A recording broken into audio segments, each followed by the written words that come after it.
Hey guys, Youngblood with you, and this week we got a teaser poster for the upcoming anniversary sale starting on November 24th, which included some poster art of a new ship that looks like it's going to be for sale at some point during the two-week sale window.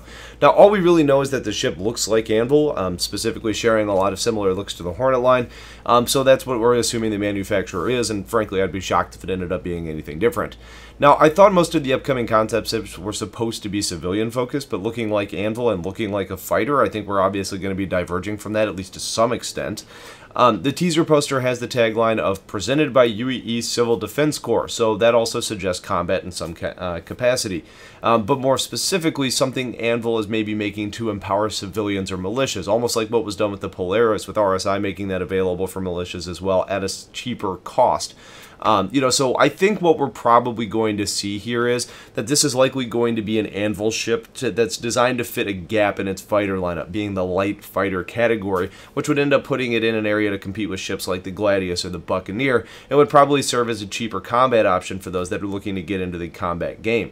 Now, I think that's most likely what it is. Probably a ship that's slightly more durable than a Gladius or a Buccaneer. It's probably slower and less maneuverable. Weapon-wise, we're probably looking at similar guns, but maybe fewer missiles to a Gladius, and maybe even a slightly cheaper price tag if this ends up being the case. But it also depends in lore how new this is and what the purpose are.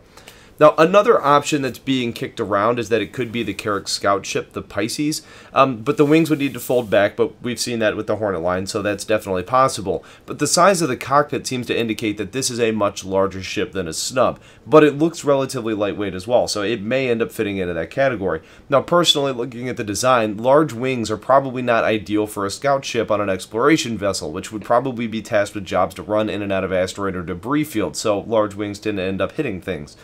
Also, I was under the impression that the Pisces would be able to carry multiple people for landing parties and things like that, and this sure looks to be a single-seater ship. Now, another option that was brought up by an org mate of mine was that it could be an Anvil ship that's made specifically to perform better in atmospheric flight, and I kind of like that idea, because we do see a big push right now from CIG on planets, so maybe what this is it's a light fighter in space that has a large wingspan to give it an advantage on planets, and that's an interesting idea that would probably take a different angle on ships. Not that significant overall, considering most ships have wings for that very purpose, more exaggerated on some than others, but these are very extreme, so it almost makes a certain amount of sense to have these be able to fold out and really do a good job of flying around planets and giving you an advantage in that one unique kind of campaign scope. So we'll probably end up getting more images of this ship as we get closer to the sale, so if I can kind of discern more from those, we'll talk about them here. If you have thoughts on what this may be, let me know. Otherwise, make sure you're staying tuned for more. Have yourselves a wonderful day, and take care.